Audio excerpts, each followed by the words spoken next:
ഒന്നാമത്തെ ചോദ്യം, ബ്രിട്ടീഷുകാർ കേരളത്തിൽ ആദ്യമായി പണ്ടകശാല സ്ഥാപിച്ചത് എവിടെ? ഇതിൻ്റെ ഉത്തരം വരുന്നത് ഓപ്ഷൻ ബി ആണ്, വിഴിഞ്ഞം. രണ്ടാമത്തെ ചോദ്യം നോക്കാം. ബ്രിട്ടീഷുകാരുടെ ആദ്യ കോട്ടയായ സെൻറ്റ് ജോർജ് കോട്ട സ്ഥാപിച്ചതാര്? ഉത്തരം ഓപ്ഷൻ എ ആണ്, ഫ്രാൻസിസ് ഡേ. അടുത്ത ചോദ്യം, താഴെ പറയുന്നവയിൽ പ്രസ്താവനകളിൽ ശരിയായത് തിരഞ്ഞെടുക്കുക. ഇപ്പോൾ ഇതിൻ്റെ ഉത്തരം വരുന്നത് ഓപ്ഷൻ സി ആണ്. ഇവയെല്ലാം ശരിയായ പ്രസ്താവനകളാണ്. ഒന്നാമത്തെ പ്രസ്താവന, ഈസ്റ്റ് ഇന്ത്യ കമ്പനി സ്ഥാപിക്കുന്ന സമയത്ത് ഇന്ത്യൻ ചക്രവർത്തി അക്ബർ ആയിരുന്നു. അത് ശരിയായ പ്രസ്താവനയാണ്. ഈസ്റ്റ് ഇന്ത്യ കമ്പനിക്ക് ഇന്ത്യയിൽ കച്ചവടം നടത്താൻ അനുമതി നൽകിയ മുഗൾ ഭരണാധികാരി ജഹാംഗീറാണ്. ഇനി ഈസ്റ്റ് ഇന്ത്യ കമ്പനിയുടെ തലസ്ഥാനം സൂറത്തിൽ നിന്ന് ബോംബെയിലേക്ക് മാറ്റിയത് 1687 അപ്പോൾ ഇതെല്ലാം ശരിയായ പ്രസ്താവനകളാണ്. നാലാമത്തെ ചോദ്യം, വാണ്ടിവാഷ് യുദ്ധം നടന്ന ഇന്ത്യയിലെ പ്രദേശം? ഇത്തരം ഓപ്ഷൻ സി ആണ്, തമിഴ്നാട്. തമിഴ്നാട്ടിലാണ് വാണ്ടിവാഷ് യുദ്ധം നടന്നത്. അഞ്ചാമത്തെ ചോദ്യം, ഹേഴ്സ് ലാറ്റിറ്റ്യൂഡ് എന്ന് വിളിക്കുന്ന മർദ്ദ മേഖല? ഇത്തരം വരുന്നത് ഓപ്ഷൻ ബി ആണ്, ഉപോഷ്ണ ഉച്ചമർദ്ദ മേഖല. അപ്പോൾ ഉപോഷ്ണ ഉച്ചമർദ്ദ മേഖലയെയാണ് ഹേഴ്സ് ലാറ്റിറ്റ്യൂഡ് എന്ന് വിളിക്കുന്നത്.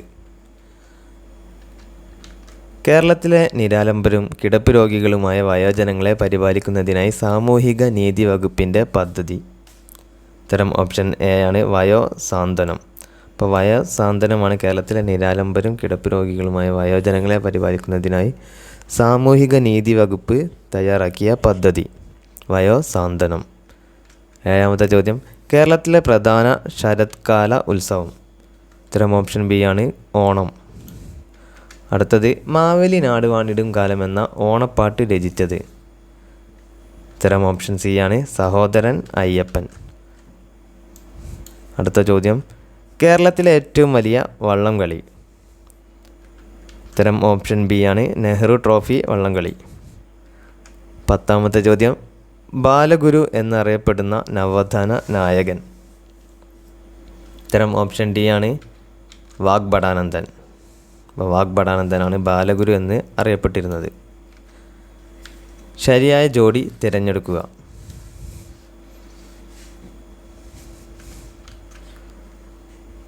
പിന്നെ ഇതിൻ്റെ ഉത്തരം വരുന്നത് ഓപ്ഷൻ എ ആണ്, അതായത് 1A 2B 3C.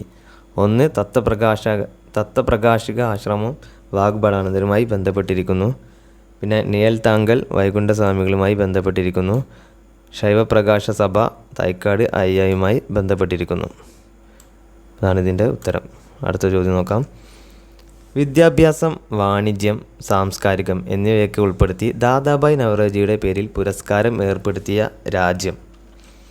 ഉത്തരം വരുന്നത് ഓപ്ഷൻ ബി ആണ്, ബ്രിട്ടൻ. അടുത്ത ചോദ്യം നോക്കാം. ഇന്ത്യയുടെ ഇപ്പോഴത്തെ അറ്റോർണി ജനറൽ ആര്? ഉത്തരം ഓപ്ഷൻ ഡി ആണ്, വെങ്കടരമണി. 14ാമത്തെ ചോദ്യം, 2024 ഫിഫ റാങ്കിങ്ങിൽ ഇന്ത്യയുടെ സ്ഥാനം? ഉത്തരം ഓപ്ഷൻ ബി ആണ്, 117. ഇപ്പോൾ ഇന്ത്യയുടെ റാങ്കിങ് വളരെ താഴ്ന്നു പോയിട്ടുണ്ട്, 117ലേക്കാണ് എത്തി നിൽക്കുന്നത്. അടുത്ത ചോദ്യം, IC ചിപ്പ് ഉപയോഗിച്ച് തുടങ്ങിയത് ഏത് ജനറേഷൻ കമ്പ്യൂട്ടർ മുതലാണ്? ഇത്തരം ഓപ്ഷൻ സി ആണ്, അതായത് 3ാമത്തെ ജനറേഷൻ കമ്പ്യൂട്ടർ മുതലാണ് IC ചിപ്സ് ഉപയോഗിച്ചു കൊണ്ടിരിക്കുന്നത്. 16ാമത്തെ ചോദ്യം, താഴെ പറയുന്നവയിൽ പോയിൻറ്റിംഗ് ഉപകരണം അല്ലാത്തത് ഏത്? ഇത്തരം ഓപ്ഷൻ സി ആണ്, ബാർകോഡ് റീഡർ. അടുത്ത ചോദ്യം, സംസ്ഥാനത്തെ ആദ്യ ആൻറ്റിബയോട്ടിക് സ്മാർട്ട് ആശുപത്രി ഏതാണ്? ഇത്തരം ഓപ്ഷൻ എ ആണ്, കക്കോടി. അപ്പോൾ കക്കോടിയാണ് സംസ്ഥാനത്തെ ആദ്യ ആൻറ്റിബയോട്ടിക് സ്മാർട്ട് ആശുപത്രി. 18ാമത്തെ ചോദ്യം, സംരക്ഷണം, ആഗിരണം, സ്രവങ്ങളുടെ ഉൽപ്പാദനം എന്നീ ധർമ്മങ്ങൾ നിർവഹിക്കുന്ന കല? ഉത്തരം വരുന്നത് ഓപ്ഷൻ എ ആണ്, ആവരണ കല. ഇനി 19ാമത്തെ ചോദ്യം, ശാരീരിക പ്രവർത്തനങ്ങൾ നിയന്ത്രിക്കുകയും ഏകോപിപ്പിക്കുകയും ചെയ്യുന്ന കല?